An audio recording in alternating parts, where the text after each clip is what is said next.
Hi, I'm Paige Walshe, the creator of Froggy, A Pond Full of Pals, and this is the True North Country Comics podcast.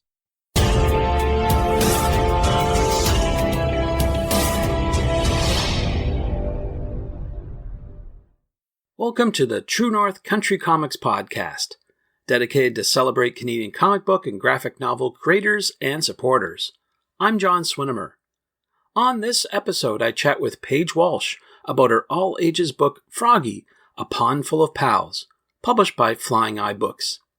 Please like and subscribe to this website by hitting the subscribe button so you'll be notified about new podcast interviews and article posts. This podcast is available wherever podcasts are enjoyed.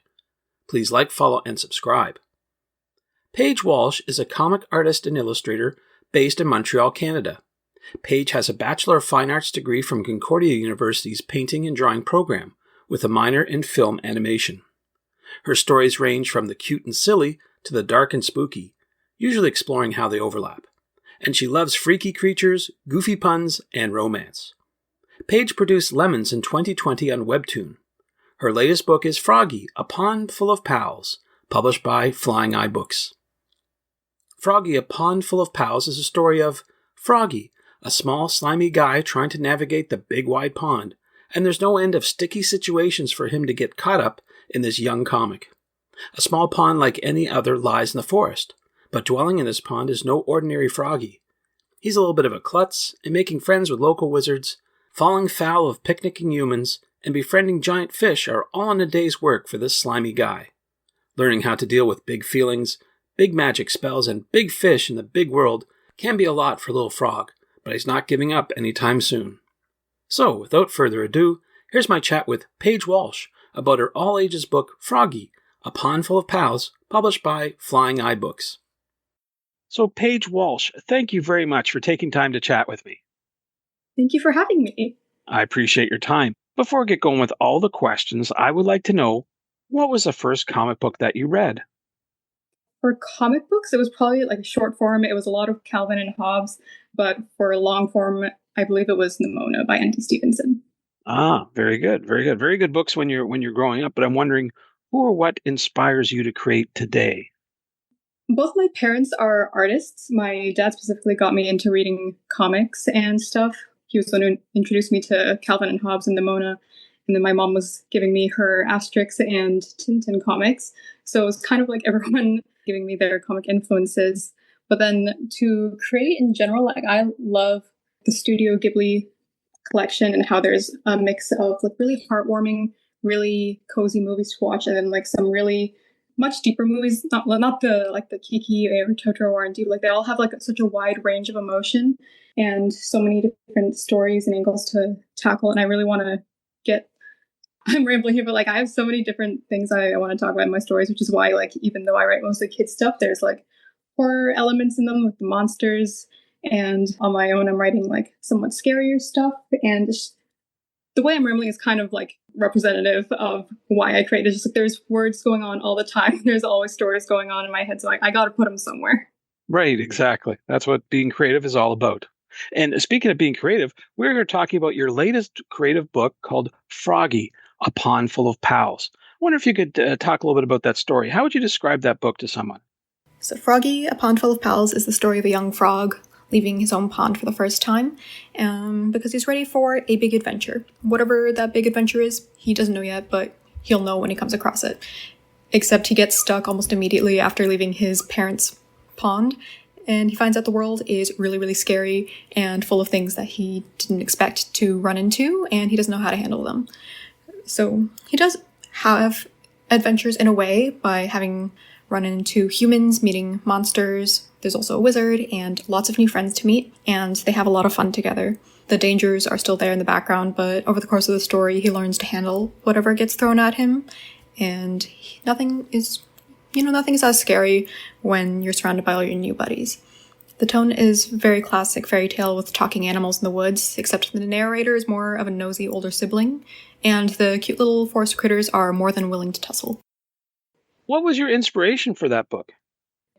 So what inspires me to create my stories is usually nature and magic. I'll try and put magic wherever I can. I love a little touch of magic. And yeah, you can just go so many directions with that. I can go in the whimsical direction with Froggy and his wizards and cryptids, cozy little pond scenes, and then go in the complete opposite direction and have horrible creatures coming from the earth. Because while I love my cute little scenes with Froggy and the silly puns, I do love a scary, suspenseful story as well.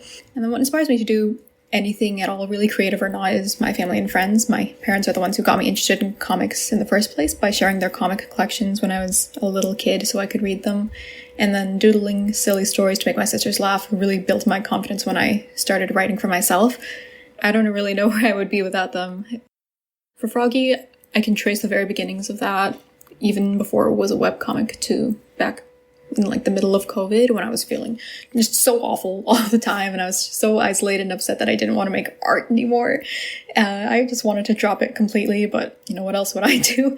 I was so completely a different person and just making like not great art. I didn't enjoy it. I didn't enjoy looking at it, making it, just any part of it. And I missed when drawing used to be fun, and I used to do it for fun. My sisters were down the hall, my friends were around the corner, and I would see them at school every day. Just like everything used to be simpler. I was very nostalgic and just, everything sucked.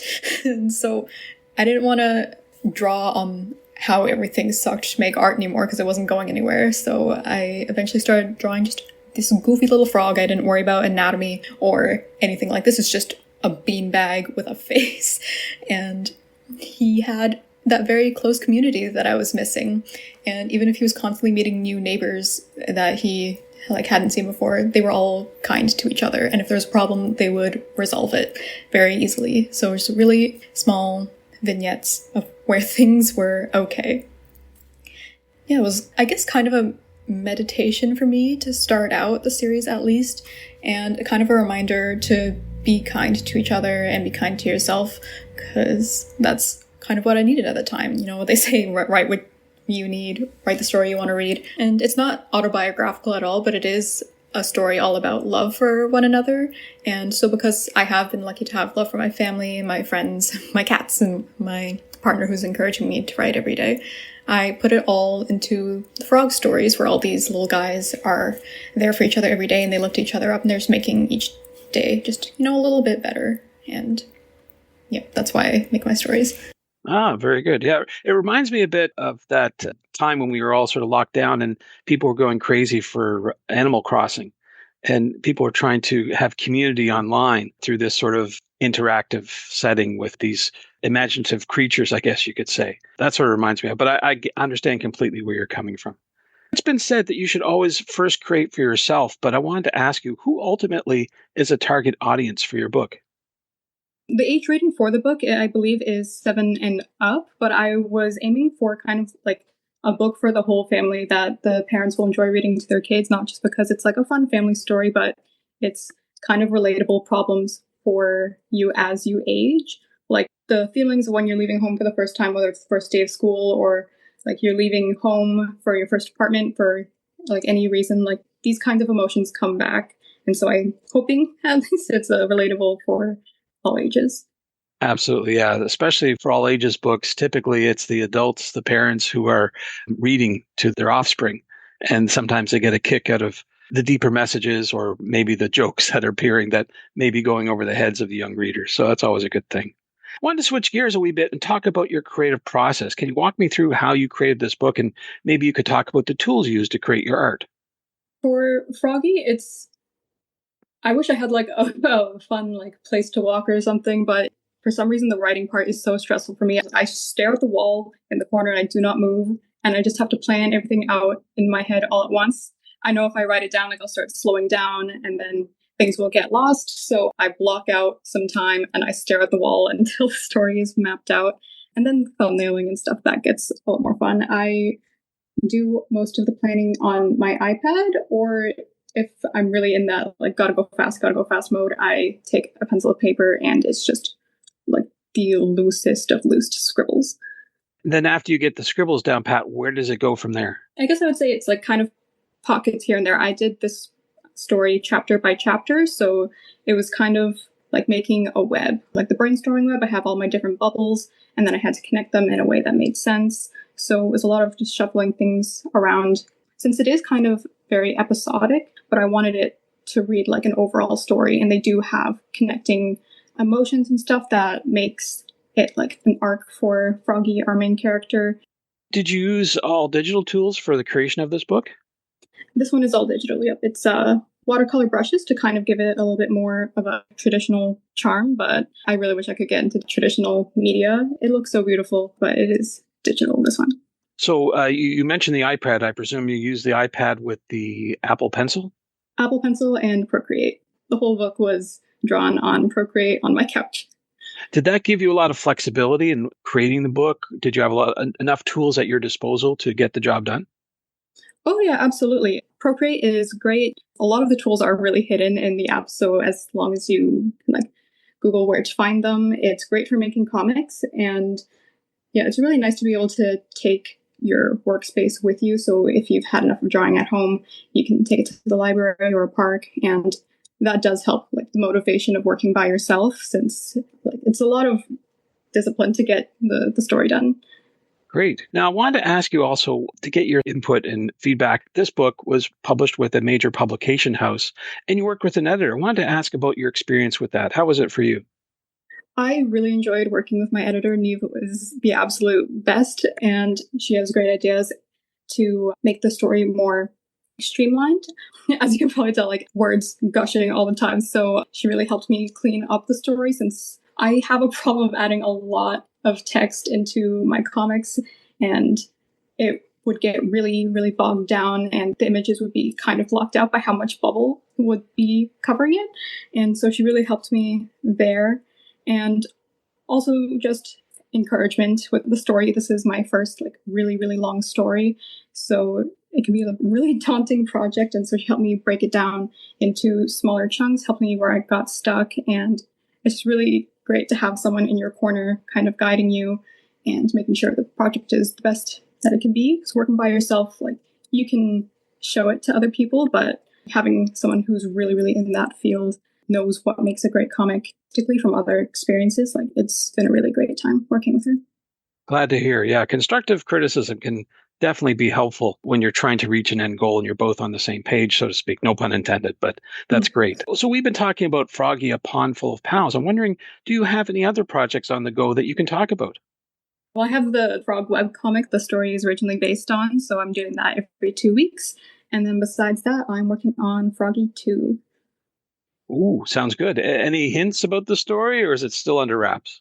I'm actually not sure. So it is a continued story.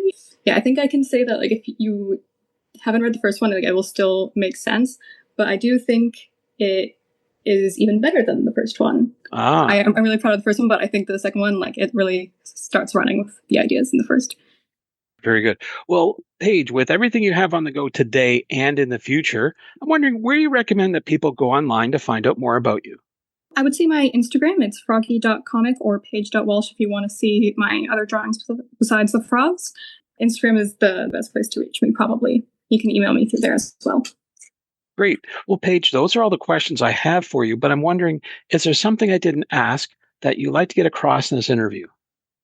I guess read lots of comics, read a wide variety of comics, and recommend them to friends and your library, because they're a great kind of literature. It's art and text, and like it's such a great medium that I love so much. Once again, thank you for having me talk about my comic, and I hope that everyone enjoys reading comics, reading more comics, recommending them to friends, and also public libraries, because those are a great resource for people who want to get into reading more. Thanks to Paige for the chat.